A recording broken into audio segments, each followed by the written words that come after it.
Hello, everyone. I'm Sister Vassa, and live from Vienna, Austria, it's Saturday morning.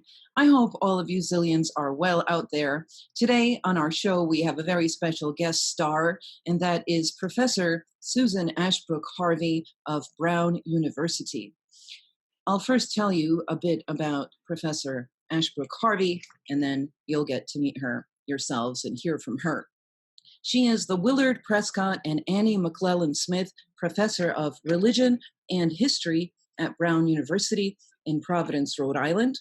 She is also Antiochian Orthodox and choir director since 2017, and since 1989, tonsured chanter at St. Mary's Antiochian Orthodox Church in Pawtucket, Rhode Island. And that's a curious thing for a lot of us, because have you ever heard of tonsured female chanters in the Orthodox Church? Well, I also hadn't until recently, but she really was tonsured by a bishop back in 1989. We will talk with her all about that. She is married already for 39 years to a James Harvey, who is a manufacturer's representative in the gift industry. And Susan is also a mother. She is mother to a 27-year-old daughter named Julia, who is a graduate of Brown University and now attends NYU Law School. And she's focused on public interest law in the areas of public health and civil rights. So there's a fun fact about the famous Susan Ashbrook Harvey, her, family life. She says that their daughter is the joy of their lives. Professor Susan Ashbrook Harvey is also the author, as you may know, of 5 very important books, very well researched. She really has worked a lot with the topic of the lives of the saints and of female saints in particular, I would say. She has a very interesting book that I really loved, Scenting Salvation, but that was published back in 2006. But you could see, if you Google her name and you aren't familiar with her work, she published just in 2016, co-authored with the famous Sebastian Brock, who was one of her mentors actually in England. She co-authored with him Women Who Met Jesus, Select Homilies by Jacob of Sarug, and Song and Memory, she wrote, Biblical Women in Syriac Tradition. You can look all that up. I should get to her religious biography. Susan was born and raised to an American Baptist family, and they were very religiously active. Her father actually was a distinguished seminary professor and theologian at several Protestant seminaries. Her mother's side also boasts prominent theologians and American Baptist preachers. So, like I said, her family was religiously active, but also politically involved in the civil rights movement and pacifism and the feminist movements. She first encountered Orthodoxy in Greece when she was an undergraduate. As a junior in her undergraduate years, she was a classics major, and so she went off to Greece. And in Athens, she was deeply moved by Orthodox, I think, church services. I don't know the details of this. But after that, after her trip to Greece, she spent about 12 years of soul searching, as she wrote me. And she visited different Orthodox, Protestant, and Catholic churches until she found her way into the Orthodox Church, finally in 1985, when she was 32 years old. So here we have also a convert to Orthodoxy. We already had on our show the delightful Father Barnabas Powell, who told us about his experience of coming from Protestant background and coming into the Orthodox Church and embracing Orthodox faith wholeheartedly. So we'll now hear from this very accomplished woman in Orthodox faith and life about her journey. So she was chrismated at an OCA parish, Orthodox Church in America parish, in Rochester, New York, in the spring of 1986. She, at that point, was teaching at the University of Rochester. Then she ended up moving to Rhode Island and has, since 1988, since her move to Rhode Island, is that the way they say it up there? Been a member of St. Mary's Antiochian Orthodox Church, as I've already mentioned, in Pawtucket, where, as I also mentioned, she is a chanter, and a tonsured one at that. Now, should I tell you about her education? Because there is a long list of accomplishments and also certain church positions that she has served in. I'll just give you a selective, uh, rendition of this. She got her BA from Grinnell College in Iowa. Everybody bear with me. I just want to do justice to the CV here. Her master's she received from the Center for Byzantine Studies at the University of Birmingham in England, in Byzantine Studies. Her doctorate she also received from there in Byzantine history. Her academic service does include serving as senior fellow in Byzantine Studies at Dumbarton Oaks in Washington, D.C. That is run by Harvard University. She has been president of the Orthodox Theological Society of America, everybody. She has been president of the North American Patristic Society. Her church appointments include having been appointed representative by the Standing Conference of Canonical Orthodox Bishops in America to the Roman Catholic Eastern Orthodox Bilateral Consultation in North America. I will be talking with Susan about her recent research interests as well, which, as she's informed me, are the liturgical participation in the ancient church and also the experience of the tradition of Syriac women's choirs and also of lay participation according to ancient Syriac sources. But I'll stop there and move on to our interview. Just 1 second. Before I do that, everybody, do be aware that we have posted yet 3 more of our many liturgy videos. So we have an ongoing course already, 44 lectures on the topic of the Divine Liturgy, step by step, going through every detail of the liturgy.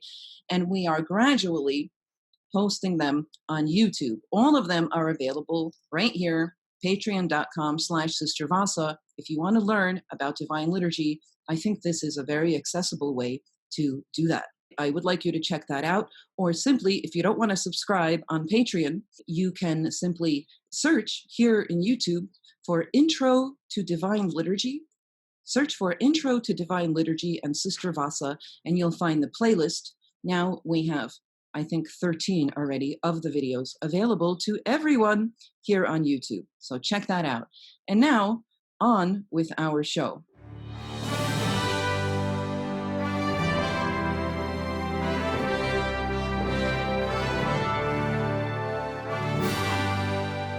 Hello, Susan. It's so lovely to have you on our show. It's a great honor to be here. Thank you very much for this opportunity.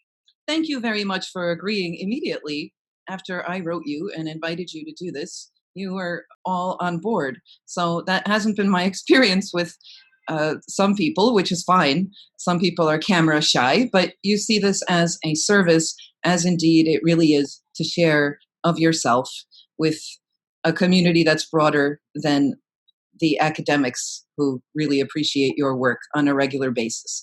So let's move right on to the questions. My first question for you, as you know, because I have sent you these questions, how, when, and why did you enter the Orthodox Church? I grew up in an era in the United States when our neighborhoods and our religious communities were often quite separate from each other. So I never encountered Orthodoxy in any way, shape, or form. I never saw an icon. I never heard the word until, as a college student, I spent my junior year in Greece, when, of course, the moment I landed on Greek soil, I was confronted with Orthodoxy and had no conception of what it could be. And I am as you know, the daughter of a seminary professor. I grew up in a seminary, Protestant seminary, and I couldn't understand how there could be a Christianity that was so unlike anything I had ever seen. So it began a long pilgrimage to make sense of Orthodoxy, to try to experience it, to try to understand it. And of course, what drew me, as so many converts, was the beauty. Liturgy, above all else, liturgy itself, and the icons, especially the incense, the church design, the church adornments, embroideries, the aesthetic, the sensory beauty of Orthodoxy, which I have in my travels encountered in very poor areas. So it isn't about beautiful, when people can pour money into their parishes, people can adorn in very simple ways. But the instinct that the presence of God requires beauty has to me become a necessity, as much as food, as much as coffee. Beauty is something we need in this world. Right. So I did tell our viewers sort of when you entered the Orthodox Church, but was there some decisive moment, would you say?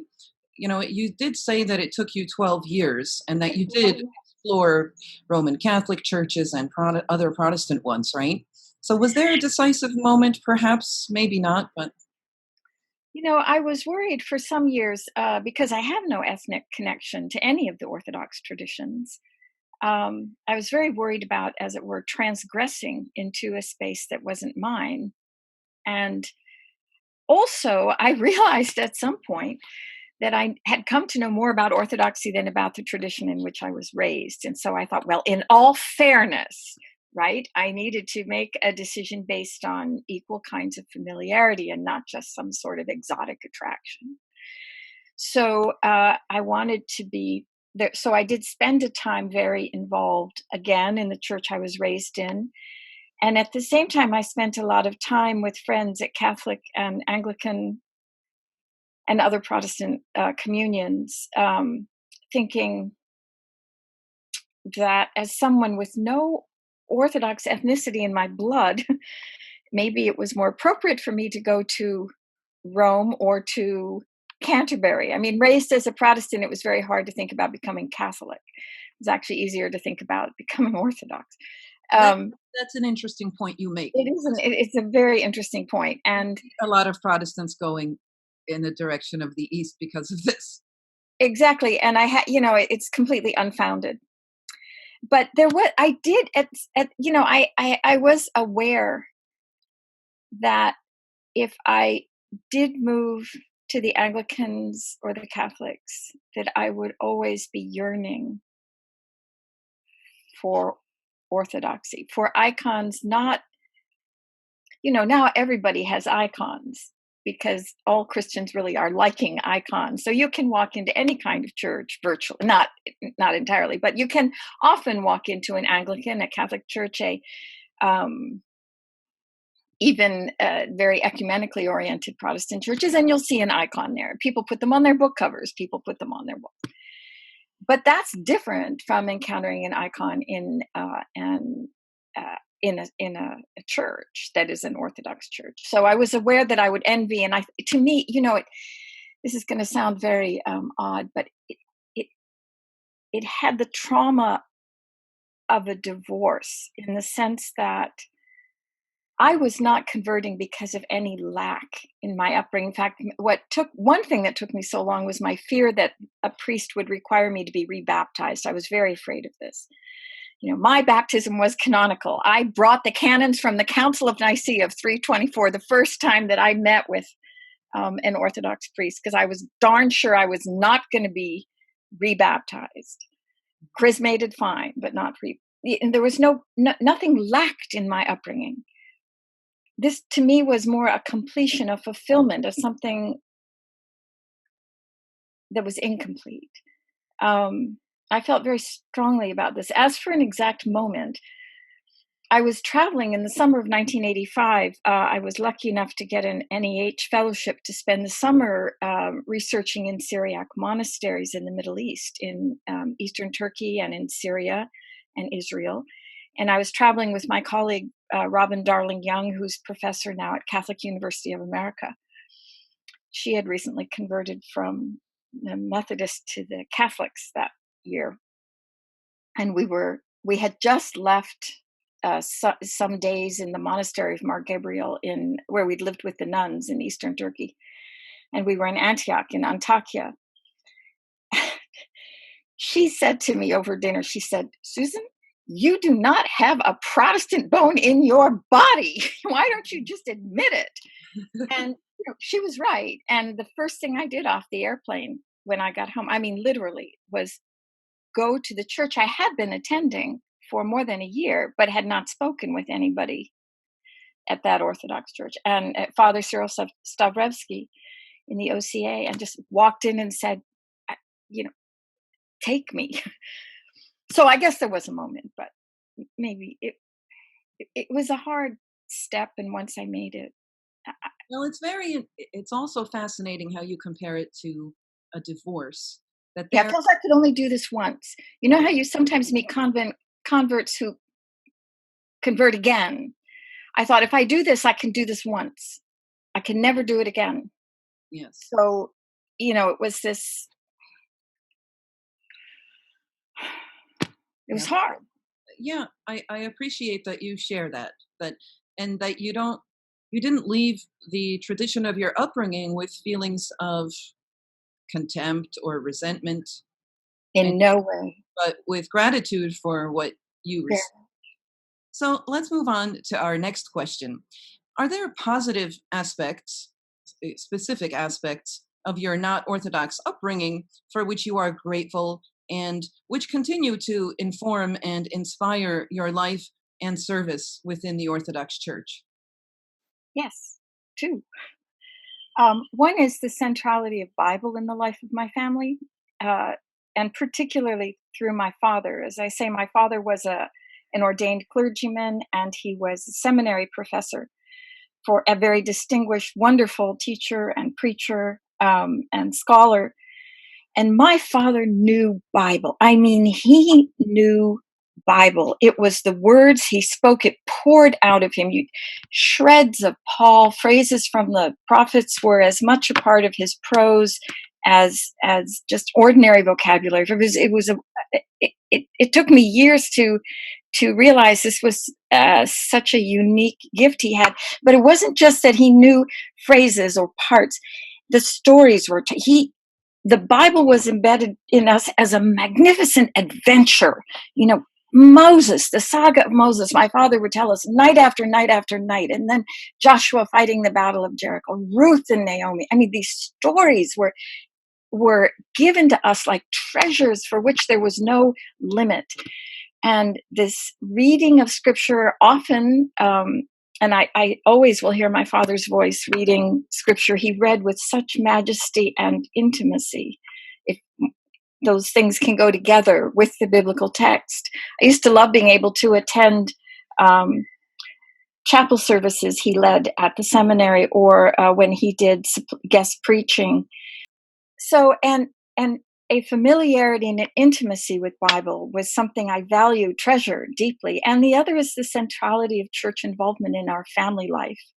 All of us were very active in the church at many different levels. My parents were Sunday school teachers. They served on the parish councils. They were Sunday school teachers with children. They taught fourth grade. I sang in the choir. I was an altar server. I was in our youth group. My siblings also.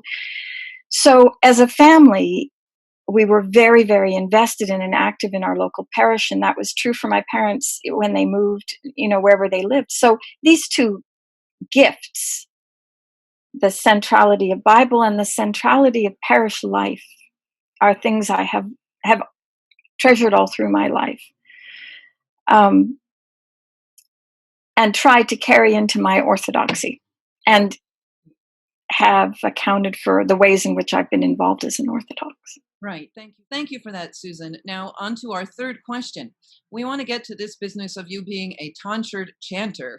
I've already told the viewers you are a tonsured chanter, obviously also a female, in the Antiochian Orthodox Church in the United States. Could you please explain to our viewers how this happened, that you were tonsured as a woman to be a chanter? Because as far as I know, in the Orthodox churches that I have encountered, and certainly in my own Russian Orthodox church, we don't have any kind of tonsure or ordination of female chanters, even while we do have plenty of women both reading and singing in our churches. And I just want to make one note of a fun fact, that according to the canonical codex, that is recognized today by all Orthodox churches and considered, as some will say, second only to Scripture, but that's a problematic kind of prioritization of the canons. But I have to say that we have in black and white canons that forbid anyone to read and sing in church who is not of the clergy, that is consecrated to do so. And I just want to be very specific so that I'm not making some kind of a vague claim. It is Canon 15 of the Council of Laodicea of the 360s, right? And connected to that, even though the Council of Trulanum was dealing with in its Canon 33 with Armenian traditions from which it wanted to distance itself, but that canon, 33 of Trulanum, also forbids, in very uncertain terms, the singing or reading in church by the unordained. And the reason I mention this is that we see that this is a case of certain canons not being followed, because I think, if for no other reason, there's a necessity for women to do that ministry when there are no men to do it. And I think I just want to throw this into our discussion. I think it's not so surprising to me from a canonical perspective that we have female chanters. But what is untraditional is mixed choirs, because traditionally the sexes wouldn't mix in church. There's still an area where women are not allowed to tread at all, set foot in the altar or sanctuary area. But we have historical evidence for there even being these boundaries, these barriers in the Hagia Sophia between the men and the women. We have Chrysostom railing against, as Father Taft has so eloquently shared with us, the kind of, and I'm sure, we know about this from your work, certain details about these moments. So there arises certain unheard of situation where even in parishes, we do have in Russian Orthodoxy, some parishes will be strict. They'll keep to the women standing in the nave on the left, the men on the right. And nonetheless, it's not that situation in the choir where everybody sings together, the men and the women. So it's funny to me that this quite untraditional situation has sort of just happened with nobody really thinking twice about it. And it's fine. I mean, it's fine until, I don't know, there are certain, one can discuss this further. I will stop talking so that you can share with us about this. But I would like to hear, first of all, tell us how this happened. And then secondly, could you perhaps, share some thoughts on the actual, how you see the changes in tradition or a reluctance to change in the tradition? So this is obviously a very important question, and I think a very real one is what does it mean? But as you know, in the World Council of Churches in the 1980s, and perhaps the 1970s and 1980s, sponsored a number of synods or meetings that looked at the role of women in different churches, and they sponsored a number for the Orthodox. And one of the things that they sponsored was a conference on the place of women in the Orthodox churches that was held on the island of Rhodes in 1988. And a number of recommendations were made by the Orthodox bishops and the other participants who were there of ways to enhance awareness of and appreciation for the contributions that women make in Orthodox parishes, so that there would be less of a sense of being second-class citizens and more of a sense of being active participants in the body of Christ. So one of those recommendations was the acknowledgement that women serve many roles in the parishes, many leadership roles. They often are Sunday school teachers, perhaps director of the Sunday school, Ladies' societies do very important work, not just cooking, which is, of course, important work, but they But also, also knitting. eh, but the outreach and work with the poor and the sick, these visitation, and singing in the choir, working, serving as choir directors, chanting, epistle readers. These are all things everyone acknowledged women actively do in Orthodox parishes, including those churches which we might consider the most conservative wing of the Orthodox. So, among the recommendations from Rhodes, and you're the canon scholar, not me, so I never pay, all that close attention to these things. But among the recommendations was that there could be more official acknowledgement of these roles. A blessing could be placed upon them. Could be named as ministries that women participate in and conduct and offer as service and gift to the divine. So one of the recommendations was that women could be tonsured as chanters, and the portion of that service, there's a portion of that service, you know this better than I do, which says, in effect, may this be the first step on the ladder towards the priesthood. Now, there's a number of problems with that particular portion of that. One thing is, not every man who is blessed to be a chanter or even a subdeacon or even a deacon wishes to ascend to the priesthood. And we need to value these other ministries. There's a sense in which everything is devalued because only the priesthood counts. So the recommendations from Rhodes were, of course, that portion of the service could not be used, but most of the rest of the service could, including the trimming of the hair, the tonsuring. So that was in 1988. That was the summer we moved to Rhode Island.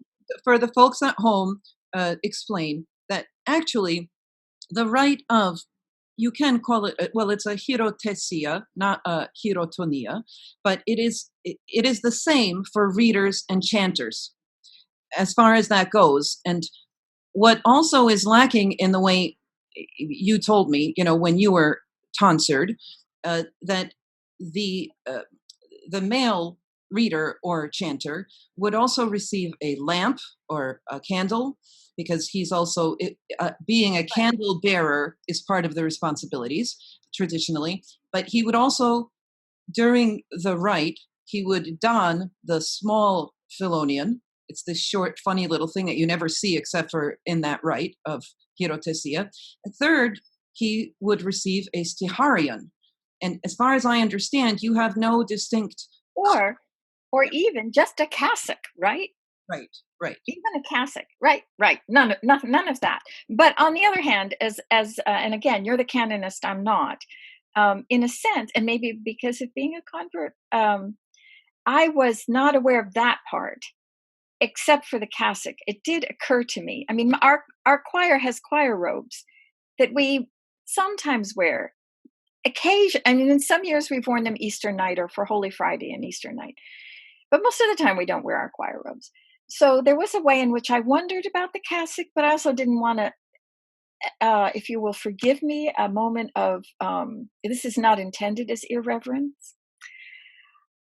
I absolutely did not want to look like a wannabe priest.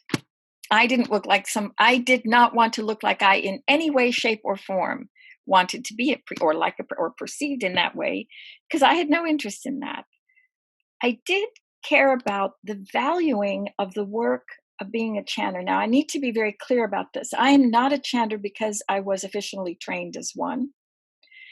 I began chanting in the first parish that I was converted into in Rochester, New York in 1986 after I was chrismated, in part because I was often the only person there other than a couple people for the choir, not liturgy. Obviously, liturgy was full, but I always went to Vespers and vigil services and the feast days and the weeknight services.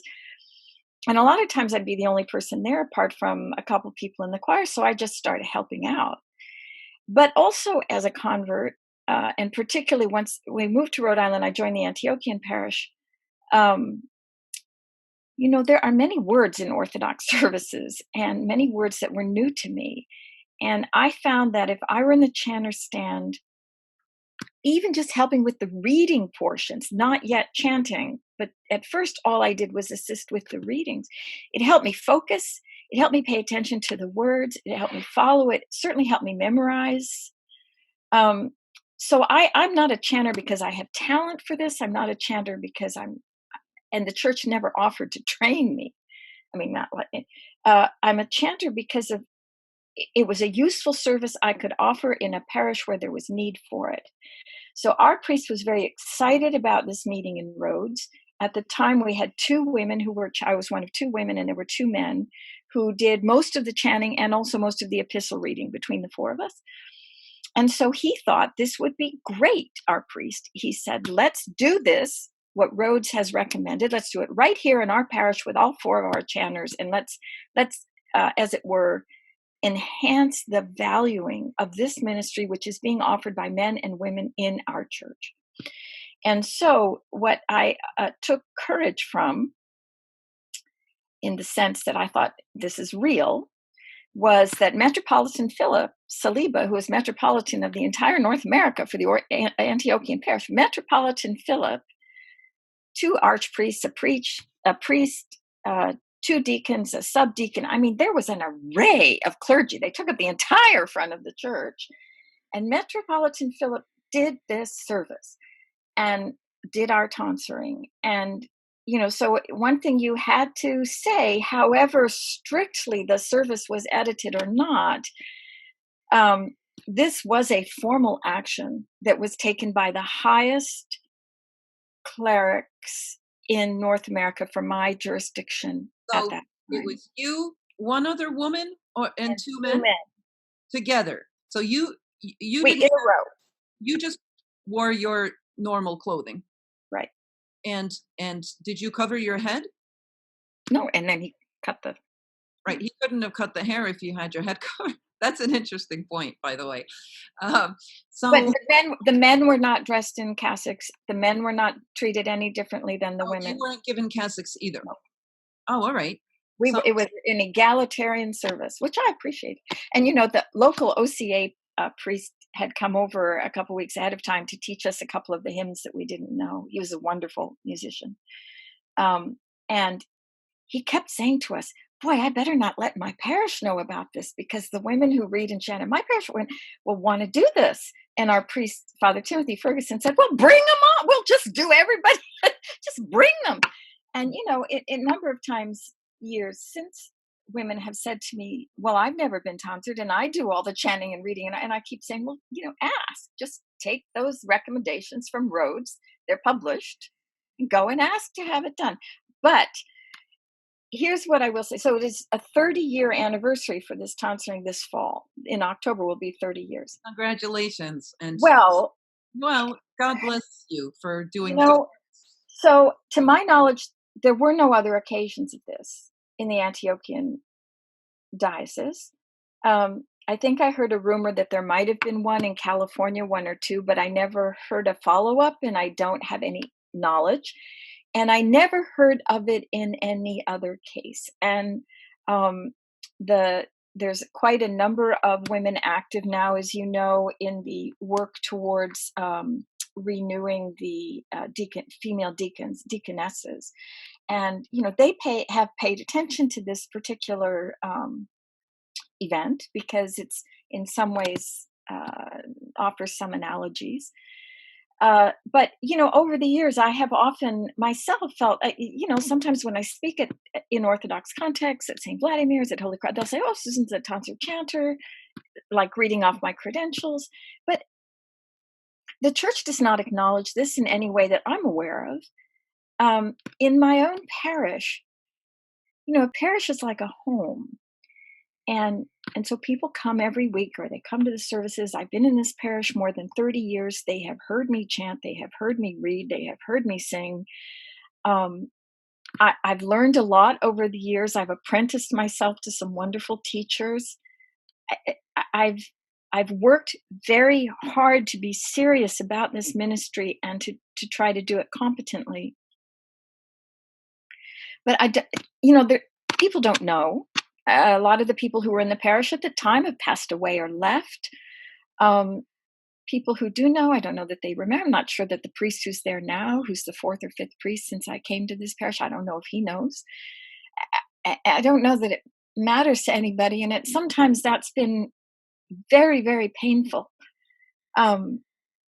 Because not because I think that my tonsuring matters, but because the ministry of reading and chanting in the church matters. People need to be able to hear and understand what they're hearing. They need it read carefully and well. They need the music to be at least attractive. I mean, I'm not a great singer, but there's a competence to it. When it's done well, you experience the worship more fully. This is a ministry we should care about whoever's doing it, Oh, yeah. men or women, and so there's a kind of insult upon insult that in many ways it doesn't matter that it ever happened, and I don't know that it will ever happen again, and I'm sorry for that. Well, At one point, we went through a difficult time in my parish some years back, and I stepped at that point. I had become the only woman in the chanter stand. There was a bunch of guys, and they were very aggressive and very intense. And I hung on because I find it very difficult myself if I enter an Orthodox church and all I hear is the sound of men, the voice of the priests, the deacons, and male chanters. I don't feel welcome there. And this is a parish church. This is not a seminary. This is not a monastery. We should hear the voices of all the faithful in the parish. So I hung on to chanting during this very hard time, but at some point I just thought it's not worth it. And I stopped. I stopped for 18 months. I don't know that anybody noticed. And it was very hard. And then people left, and I thought maybe it doesn't matter at all. Maybe it just doesn't matter. And then we went through some changes, and there was a Russian postdoc here for a little while. He was wonderful. And he sent me an email saying, I don't know the history. I don't need to know the history, but I know you used to be in the chanter stand, and I want you to know you would always be welcome. So I was there at the next service, and I've never left since. And I've decided that if nothing else, the tonsuring means that this is not my personal decision. This is a ministry to which I have been in some way, however imperfectly, that's not the right word. However, in a limited way, this is a ministry to which I have been inducted. And it's not my personal, well, today I don't feel like doing it. I don't have that choice. right. So I do my best to fulfill this, but I struggle. No, I don't give it any more importance than it has. And I think that there are a lot of things that go on. Not only the feeling that, say, the choir singers don't matter, and it's not a question of even egalitarian or of an agenda that's about politics or somebody's personal issues or whatever. It is an issue, I think, of actually the church protecting this important ministry. Clothing, like I experience my monastic clothing this way, is very much this it's like the protective veil of the church over you. And it's also of course a signal. It's a symbol, right? You're a walking symbol, a signal to other people of just belonging to a certain ministry.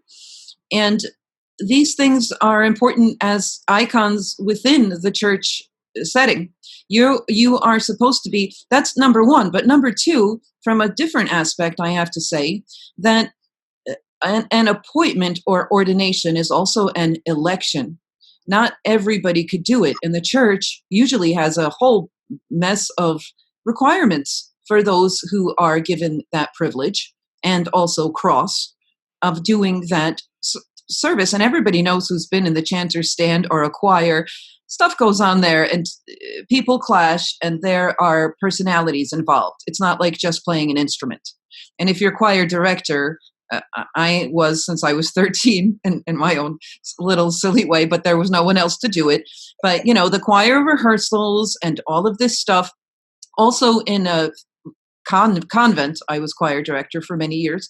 A lot of stuff goes down in the choir, and one needs, just like priests need, not only the protective, structures of where their place is in the church, the kind of clothing that they wear, and even at coffee hour or at the parish luncheons, there'll be women have shared this with me who are very active, say, in the choir. Sometimes they resent that there's like a clergy table and the bishop comes and there's this boys club. I'm sorry, I'm being irreverent, and people might not hear what you say. People's eyes glaze over when we talk about these women's issues, but if you gave me a dime for every woman who has poured her heart out about stuff like this, about not feeling, it's not about even recognition, but it's about having the support that anyone needs in any field.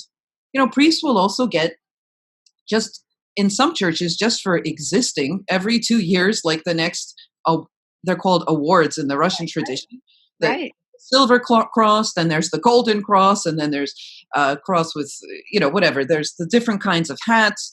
None of this happens. And, nobody says, well, that's just a bunch of vanity and pride. No, they need that to go on. They need to know, hey, we know you're out there in the trenches, that you're doing this work. You need to be in the army. The same thing happens in academia. You get showered with various honors because you need support. Nobody is an island. We do have communion and community. And in the church, that's the reason we have stuff like awards. So when women talk about things like not being, say, a simple thing, like you were actually tonsured, but we left out certain things so that maybe not to wake any sleeping dogs, so let's pretend it never happened. But you're robbed, I don't think that anybody had any malevolent intent, right? I'm not saying that, but I'm saying it's bad for the actual ministry. It's not about somebody's ego. It's about being human and being part of and playing a specific role. And I think that we need, as church, to talk about this more. Talk about how sometimes in our church choirs also random people that on the flip side of the coin, it's not just because of necessity. If a parish is wealthy enough, or it's a cathedral, in many of our churches, at least that I've seen in the Russian Orthodox world, we have professionals sometimes in these big choirs that are very different system of choir singing, as you know, in the Russian Orthodox Church. You need at least 3 voices for it to sound decent. It's hard to do well. But anyway, there'll be paid singers who are not even necessarily baptized.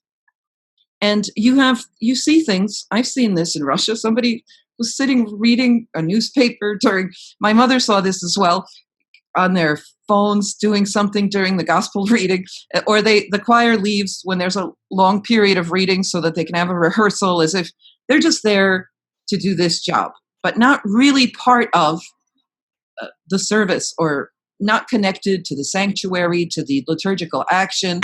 But everybody knows these things that are inevitable in church tradition. Things go a little bit, they're not perfect. The mystical supper was not perfect. Somebody was not really on board. So it's okay. It's human also, not only divine. But I want to just point out that I hear your concerns, and I'm so happy that you're this rare, example of someone who was actually tonsured, but sort of, in Russian we have an expression, the church sort of looked at it through its fingers, sort of half seeing it and half ignoring it. And it's still a great blessing that it happened. That somehow you can witness to this and to witness to others. I don't know who's going to hear this, who watches this, but somebody might hear it that might think twice about the situation with church singers. All right, let me move on to the next question. Now, this is quite a general question about another ministry that you do as an academic, someone who has acquired so much knowledge, and what the consequences of knowing a lot about history, what the consequences are of existing and participating in our church life as it is today. So this is my question more specifically, that I do find for myself, in lesser ways than you, of course. I have studied church history, but I have experienced it, rolling up my sleeves and holding very ancient manuscripts in my hands in various archives and libraries. I find it can be liberating and inspiring on the one hand. As Taft liked to repeat, the best kind of liberation theology is knowledge of church history. It I've just often said I've often said to students that our salvation is history. our salvation is, well, it's amazing. No, it's amazing. I For think women, especially for women or other marginalized groups in the church with history. The point you raise is and to me it has two sides. There were you sent me this question. There were two things I would want to say. One is I have considered it an extraordinary blessing, an incredible blessing that I've been able to make my work be exploring this religion that I love so much. And sometimes I can't get over. I'll be preparing for class, or sometimes in class we'll be reading Saint Ephrem, some beautiful saint, and I'll think, I'm getting paid to do this incredibly wonderful. I've always loved. Before I was a scholar, I've always loved the church. I've always loved ancient history. I've always loved Bible, and I love that is my work. And it's a great blessing to be able to do those things together. It grieves me that I recognize people have different interests and people have different things they can connect with. It is not for everybody to need all of this knowledge, heavens. Um, it grieves me that there is as much ignorance as there is. It grieves me that the Sunday school curriculum is as thin as it is. It grieves me that adults in our church are very poorly educated about their own tradition. These things, that we have beautiful icons up on our wall and they can't tell you about these saints, the saints they look at every week. These things grieves me. Good heavens, it grieves me. The poor training of priests and bishops. But one thing I did want to say is that in my scholarship, I have focused a great deal throughout my career on women, the place of women, the roles of women, the work of women, and on laity. And in the last 20 years, I've really been focusing on this in terms of liturgical life in the ancient church. Liturgical life as part of ordinary life, as part of daily life and life in the city or the town or the village. And I often feel, I don't know if you would share this perspective, that scholarship focuses very much on the sacraments and therefore on the priest or the bishop as the one who performs the sacraments. So when we read scholarship about liturgy or about the worship history of the church, the spotlight, like this camera, the spotlight is on the male officiant at the altar and what he is doing, which is fine, but that's a narrow spotlight. And the liturgy in the ancient church, of course, was quite different than the liturgy now. But if you turn that spotlight out and you look out from the altar instead of just at the altar, there's an enormous amount going on. There are all kinds of things that the women, that the laity, that other officiants in this, everybody has a role, everybody has a part. And liturgy, as you know, the word means the work of the people. People are the body of Christ. And unless we're willing to look at liturgy as that work, which is the entire people of Christ, it's not the icon of the body of Christ. And so to be able to talk about laity and what laity are doing during the services, the role they play, the part, singing the responses, singing the refrains, speaking the creed, joining the hymns, if they join with the choir, uh, you know, they have a very active role. They're not just an audience at a performance. And women's participation, whether in the choir, in the chanter stand, or in the congregation, women's voices are all around you, or should be. You should hear them singing the responses, the refrains. Okay, thank you for that. That I think people can relate to that, the kind of frustrations that someone who has studied extensively the changes and the differences in how some things were done before, when one has to constantly see comparisons to the today. But it's also humbling, you know. I think that we'd like to hear more about these Syriac women's choirs and also lay participation. Perhaps you could mention some fun facts about this, and Uh, what era are we talking about exactly? How did this look? in my research, I would want to say that there have always been women's choirs, but in Syriac Christianity, there is a moment in the 4th century with Saint Ephrem the Syrian when women's choirs were formally established for the church, for the parishes. And by early in the 5th century, in Syriac canon law, church canons from different synods in the Roman Empire or in the Persian Empire, wherever Syriac was spoken, we have synods, 5th, 6th, 7th century, and through the medieval period that repeat or renew the mandate that every parish church in every village, town, and city must have a women's choir, not nuns, but were consecrated virgins, at least through the Middle Ages. And the job of the women's choir, the consecrated women's choir, was to sing doctrinal hymns which taught the doctrinal truths of the church.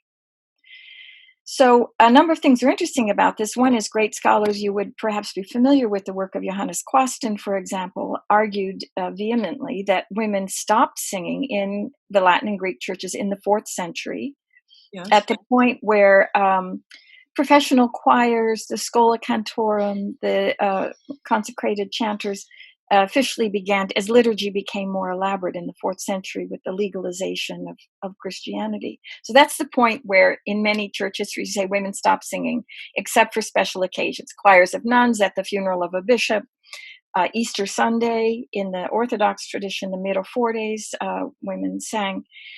But in Syriac, not only in canon law, but in descriptions in chronicles, in sermons, in the hymns themselves, in memoirs, in letters, the women's choirs sang, and they didn't only sing the Psalms. This is another difference. Greek and Latin women's choirs of nuns often sang the Psalms.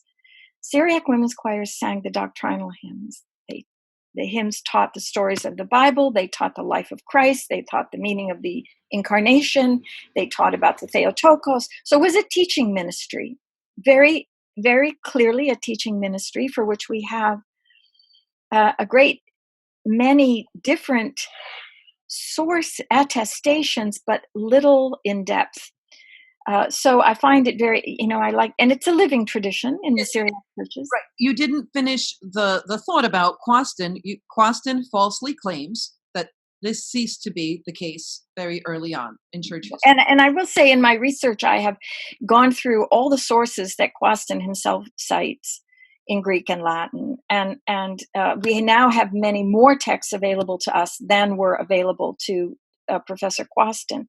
And I find references in sermons from Constantinople where the bishop will say, "As we just heard the women sing," Yes. so, and then he'll continue talking. So we have these references more informally that indicate that there were women's choirs singing, and Quasten also did not want to include. He was very specific, so he did not include funerals and feast days, for example, as occasions that were liturgical. Whereas to me, liturgy is a big word, and the services that we sing, the services that we participate in, are all part of liturgy in the life of the church. So I think I disagree with him on this.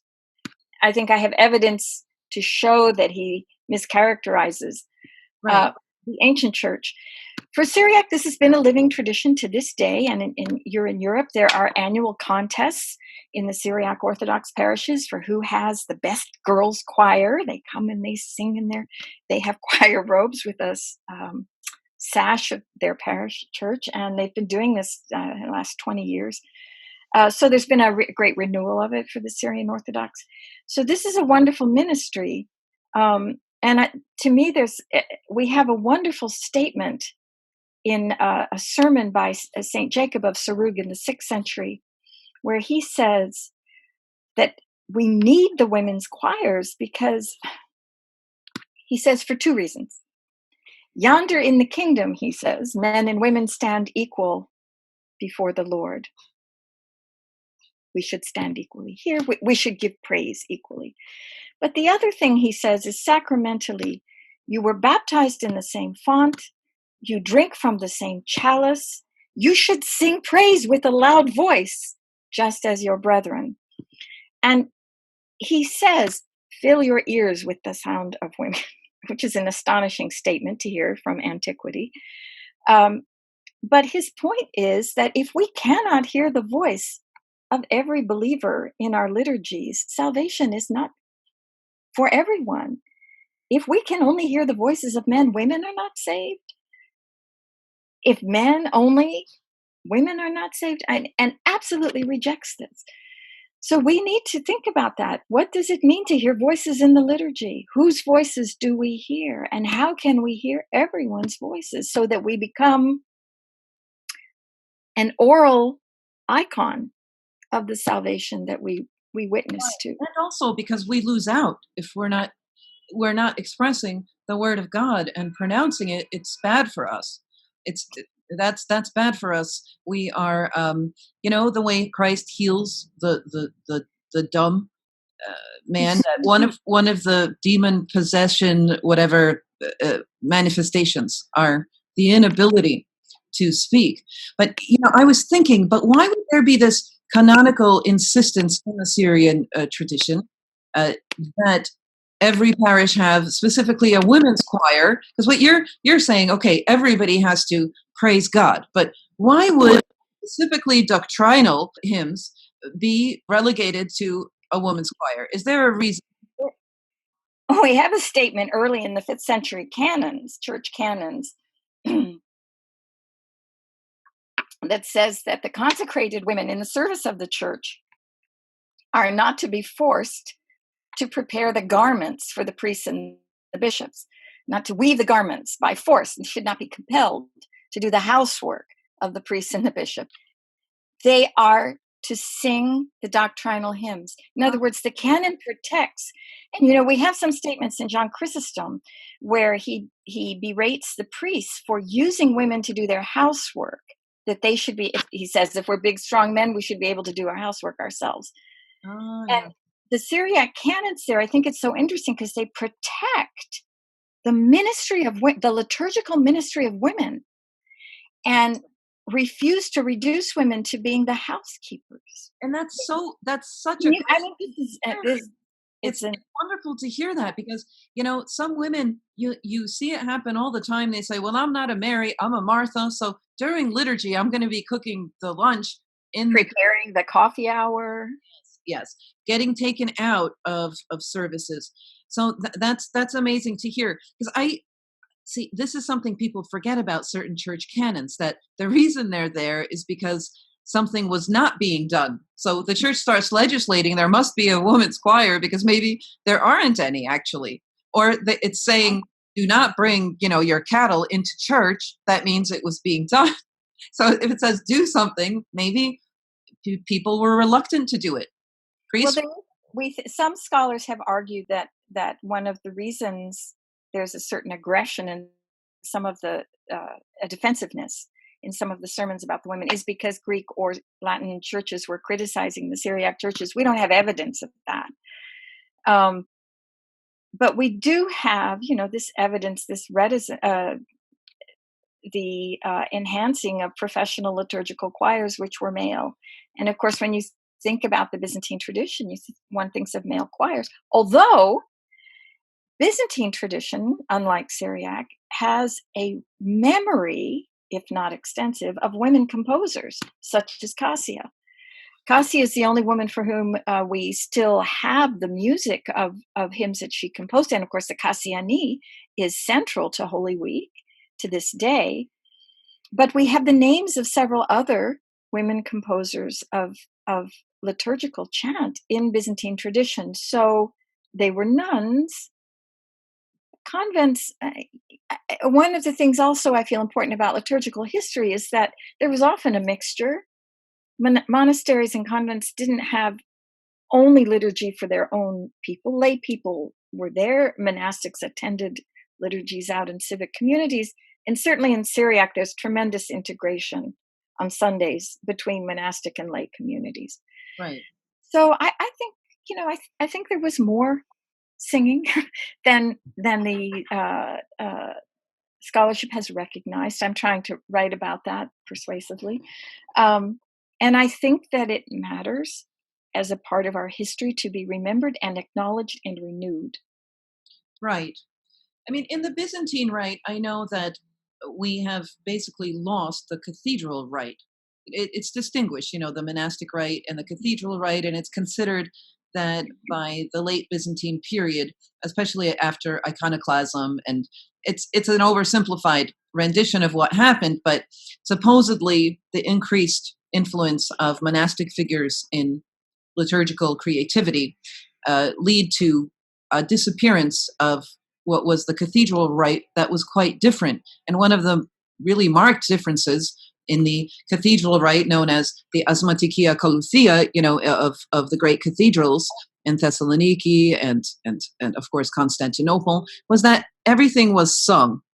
And there was this responsorial, that which now it's just not done the way it's supposed to be done in a cathedral, where they learned their theology by doing that. They didn't have their own books or codices, they were led in the singing by the professionals, sort of, but it was all just to start the people in their singing. And that's gone. Anyway, you know what? We have to wrap this up. It's been so lovely to chat with you, Susan. And really, God bless your work. Thank you so much. I mean, I'm going to speak for all the zillions of our viewers just to thank you for all your work and for sharing all of this with us. All right. I'm going to say so very much. Thank you.